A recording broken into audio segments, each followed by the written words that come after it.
Hi, I'm Rev Myron. I'm a minister through Pathways of Light, and I've been a Course in Miracles student for 40 years. I'm going through the lessons this year, asking Jesus to clarify for me as I've done in the past. And then I write from that clarity. And that's what I'm sharing with you today. So let's get started. We're on lesson 358. No call to God can be unheard nor left unanswered. And of this I can be sure. His answer is the one I really want. You who remember what I really am alone remember what I really want. You speak for God, and so you speak for me. And what you give comes from God himself. Your voice, my Father, then is mine as well, and all I want is what you offer me in just the form you choose that it be mine. Let me remember all I do not know, and let my voice be still, remembering. But let me not forget your love and care, keeping your promise to your Son in my awareness always. Let me not forget myself is nothing, but my true self is all. We are studying this course, and having gotten this far in the lessons, we have called to God. This is our time. We've made choices that brought us to this place on our journey. We're ready to awaken. We still maybe have a way to go as we forgive all beliefs that obscure our true self from our awareness. However, it is just a matter of time now. We do truly want his answer, even as we resist it. The desire for the answer will bring it to us. We can trust that this is true, but we must also do our part. During my long journey, I had many ups and downs.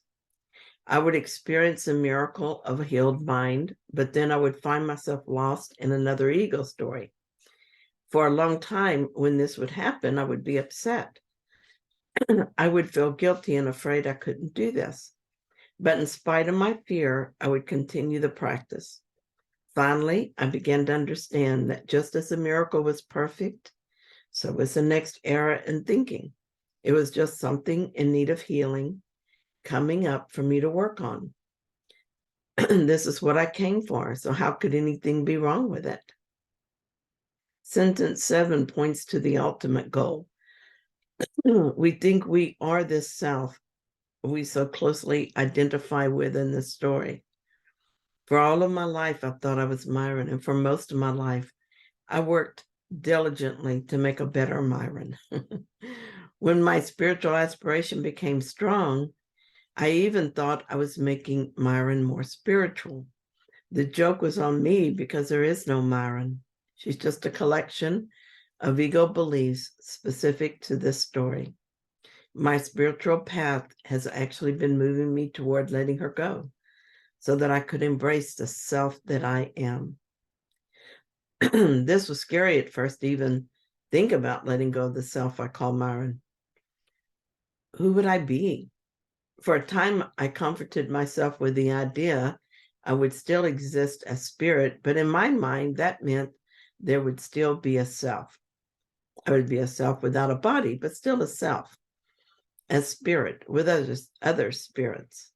I retained hope of a separate self, independent of others. At that time, I didn't tell myself this, but now I recognize it as true.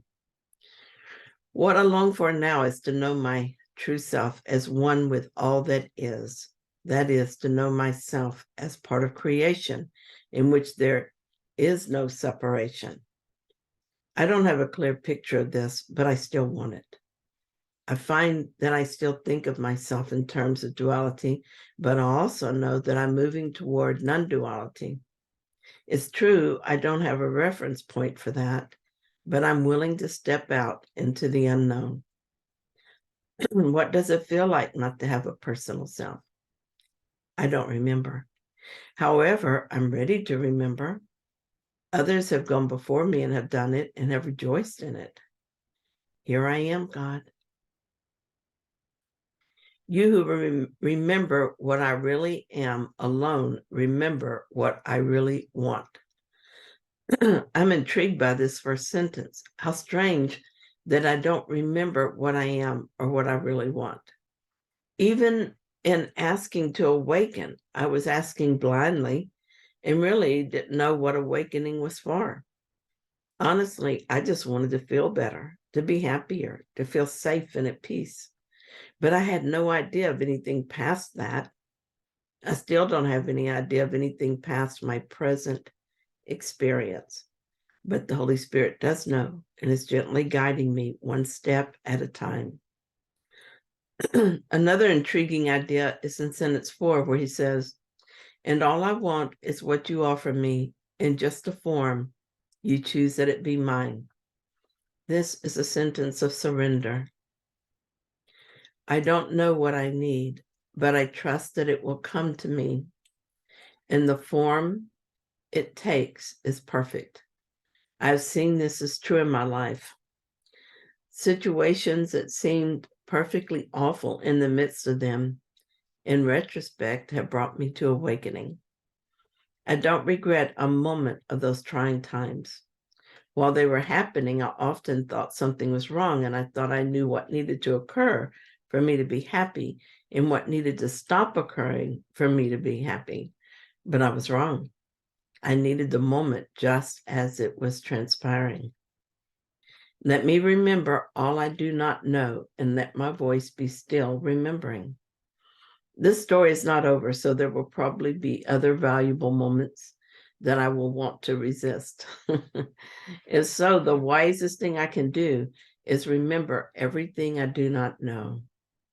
Now I have experience with this, perhaps it'll be easier for me to realize that one who does know has my best interest at heart and will bring to me what I need rather than what I want. My little ego self isn't interested in awakening from the world, but I'm not that self, and I'm ready to move forward as my true self. I'm ready to let go of the little self until there's nothing left but God. I say, even now my little mind starts bringing forward objections and offering compromises and assuring me there's plenty to be done in preparation. The ego, always a seeker, safely seeking, never really intends to find. Good thing I'm not the ego, nor beholden to the ego. So this is Regina's tips. Our special thing began with the question, what am I? And ended with, disappear into the heart of God. In between that beginning and ending, although we were given words to contemplate, we were not given an answer to the question, what am I? That answer comes best in those last few words. Disappear into the heart of God, especially in the word disappear. My thoughts. The idea of me disappearing is what leaves the ego trembling and afraid. The ego is the only me that exists. What I am is beyond my present knowing, and oh wait, here I am talking about myself as if I exist outside the heart of God. If the I that seems to define me disappears, then I believe I do not exist. This is not what is being said here. I cannot cease to exist because I am eternal, but I do not exist as I see myself now. Since there is nothing to be gained from contemplating what I am past this one thing, I will let it suffice me to know that the I disappears into God. Isn't that enough? To disappear into God is to become God, not an I that is part of or in, but to become.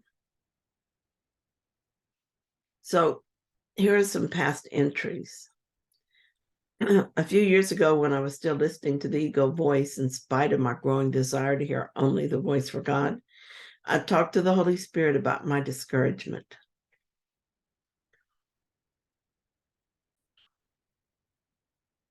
I received a really lovely message, and I just want to remind everyone that this message isn't just for me, because there is no just me.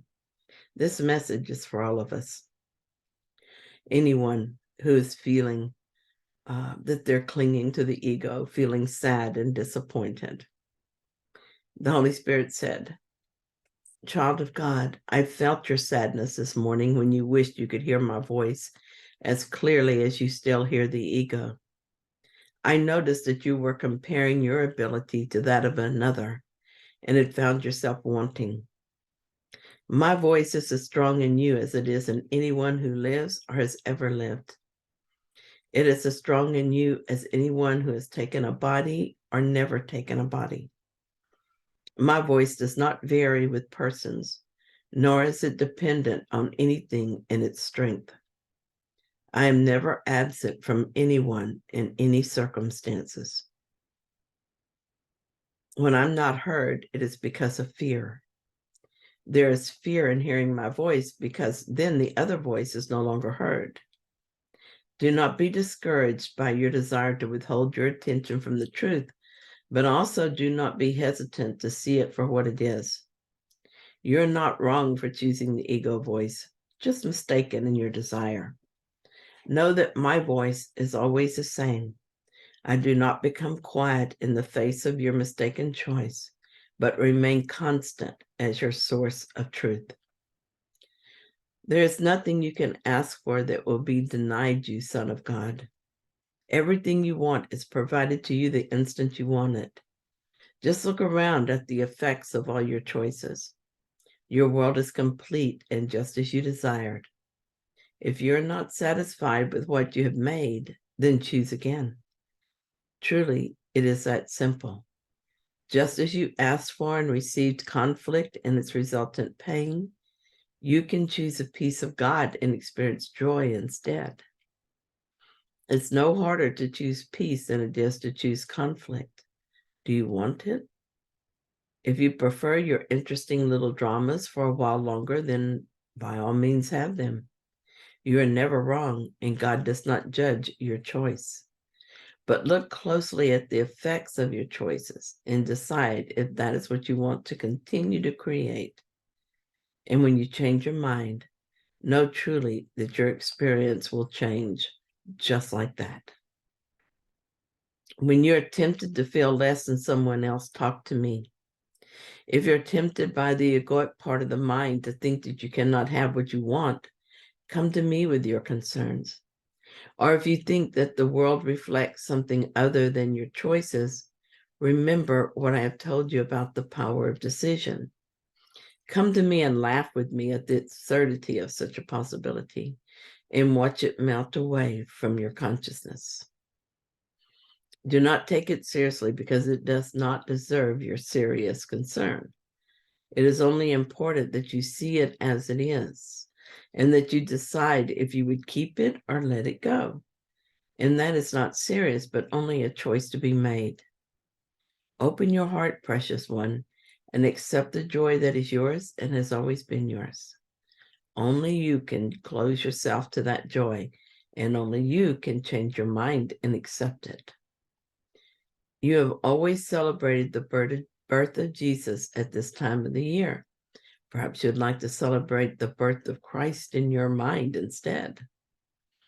Remove the block to the awareness of the Christ within, and it will rise up in your conscious mind, and you will experience the truth of who you are as you are meant to do. I know you think that moment must be years and years away because of all the blocks, but I say to you truly, there is only one block, and that is a desire to experience something else. Choose this moment to awaken, and you are awake. Give me the fear this thought brings. I know what to do with it. I love that message. And in 2015, I said, here is a sentence that's most meaningful to me this morning. Let me not forget myself is nothing, but myself is all. My capital S self. I feel a sense of excitement or anticipation because I've become willing to let the self be nothing. This has been my practice for a few days. I'm doing it in a particular way. I didn't think this practice up on my own or even the desire to do it. It was simply time, and the idea began to show up in different places. I suppose the idea that the self I cling to so tenaciously is not real is one that has been growing in me. But lately, I felt the need to be to see it falling away.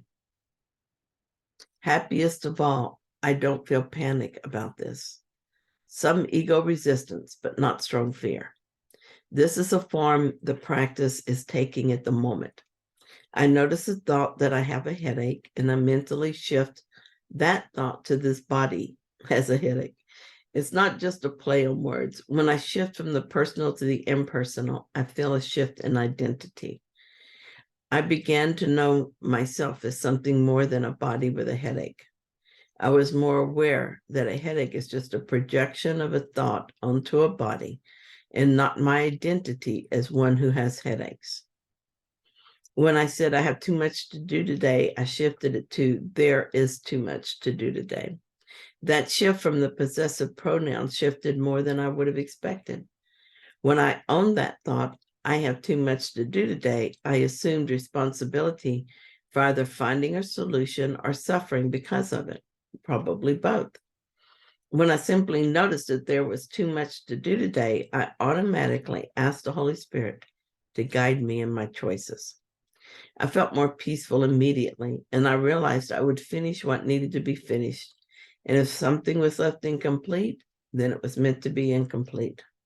Or as Byron Katie often says, I don't argue with reality. Regardless of what was left undone, by the end of the day, I felt complete and at peace. Here's something that happened during my practice that I wrote about last night. It was a really busy day, and I was starting to get tired when I remembered that I still had to grocery shop. My kids are coming for lunch tomorrow. Usually I cook the main dish and each of them brings a side dish, but no one volunteered this time, and I started feeling sorry for myself.